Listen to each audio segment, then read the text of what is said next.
Okay, right now what I'm gonna do is try this full self-driving beta mode.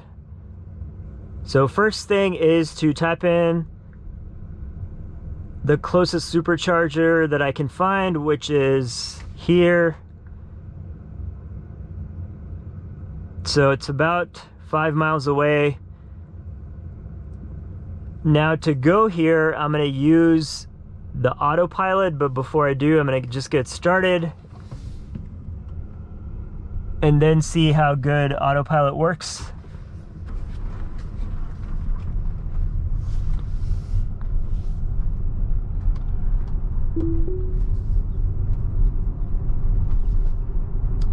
Okay, hands are off the wheel. It's always a little bit unnerving to do this because I am wondering if the car will stop or not. Okay, it's following the navigation, so it turned on the signal. So on the dash, it shows all of the cars that are in front of me, including the light. And I do have to touch the steering wheel every once in a while to make sure that the self-driving is still activated. So it starts off a little slow, which is good. I would rather it be conservative.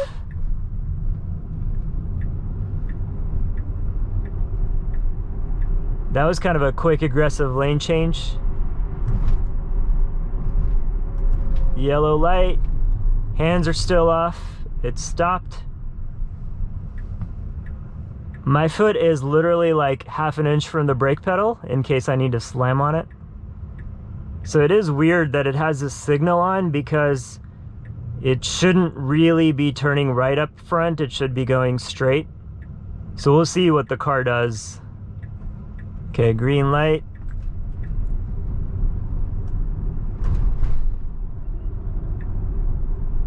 It's taking a right turn here, but it shouldn't really. So it made a really fast change there, which is not a good thing to do necessarily. I think it just got confused with the navigation. Okay, now it's now it's taking the proper loop onto the freeway.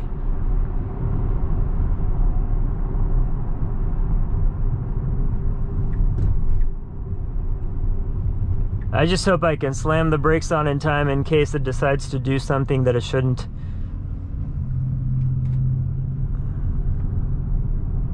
Okay, I still haven't touched the steering wheel. I'm sure I will need to pretty soon.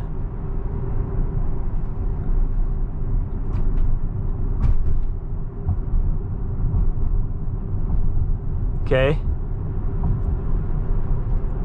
Now it's gonna get up to highway speed, 70 miles an hour.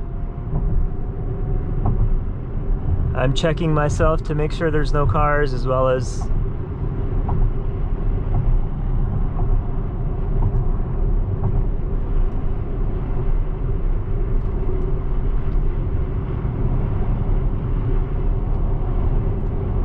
so some of these lane changes are a little too abrupt.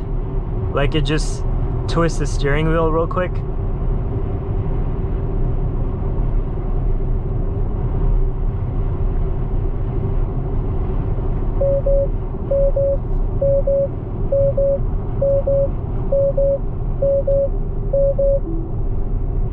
Okay, right there it quit self-driving. I don't know why exactly. It might have ran into something.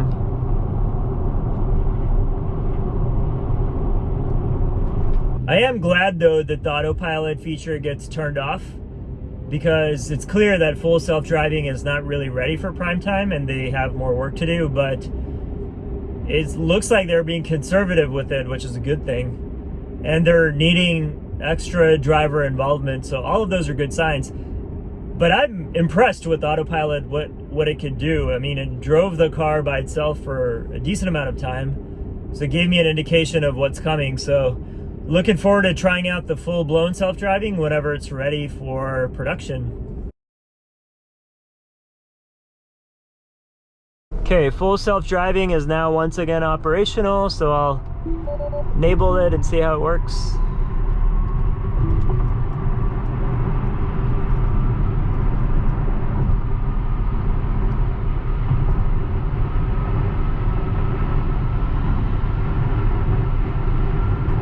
So hands-free at the moment, merging onto the freeway.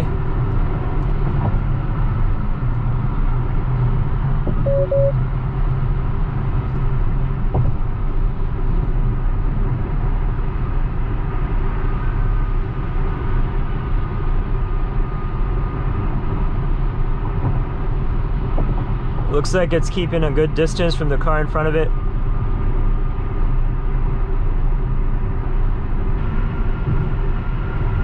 So there's a flash that comes on in the dash area that I missed the first time, which is why I probably shut off full self-driving. So I need to touch the steering wheel every so often once the notification comes on and the light starts flashing in the dash.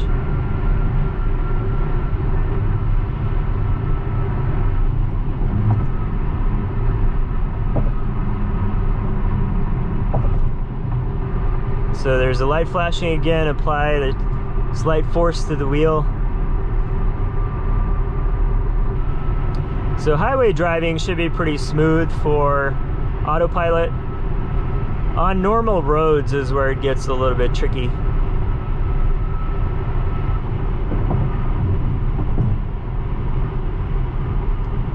So right here we have some cars coming on.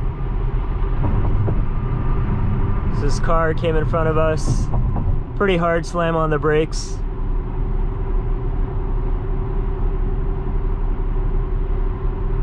It's trying to maintain its distance now. Whenever cars merge or don't use signals and cut in front of you, that's when things get a little bit weird, but you have to trust the system and hope that it works.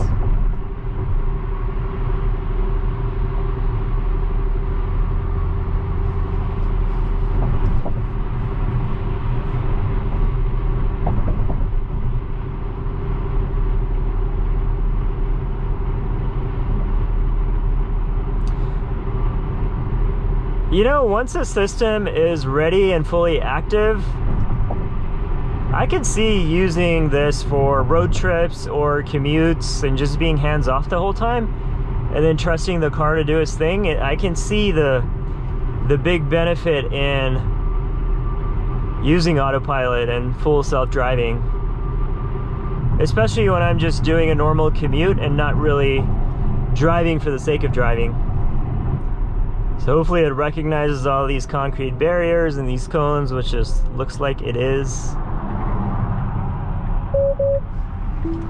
Actually, it didn't work in that case because the lane markings were too far out and the concrete barriers got in the way. Okay, so some work to do with the system. Let's try again. Re-engaged autopilot.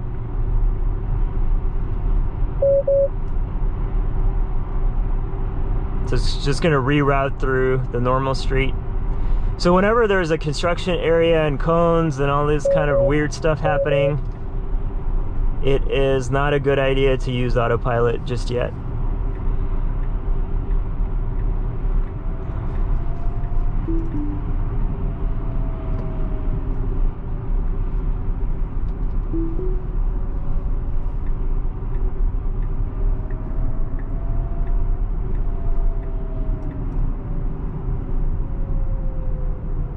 So the movements and the braking, acceleration, they're not super smooth. They're a little jerky, which is understandable. They're trying to, it's trying to get better, obviously, and it's still in beta, so some of the stuff is still being worked out.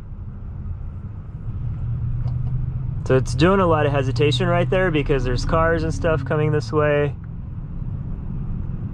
Especially the car on the right that created the hesitation. So let's see if it does this turn well.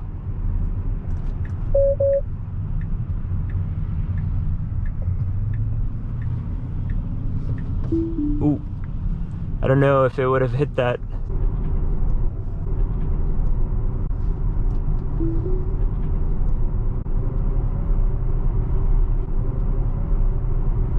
Not comfortable to trust it just yet, so I had to take over right there.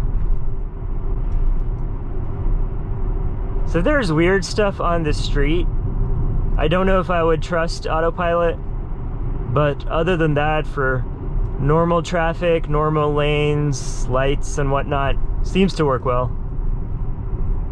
So that was fun using autopilot, self-driving. I don't know if I trust it enough to really go much further than what I did. Maybe as I gain more comfort, it'll be okay, but it seems like there's still some challenges with it, especially when road markings aren't clear, there's construction, there's cones, there's stuff sticking out of the street. So I'm sure in 6 months' time or year's time, things will be much better. But I am looking forward to full self-driving. I think it'll be a lot of fun. And it'll be a good mix and a good technology to have for commutes and areas where you just don't want to drive.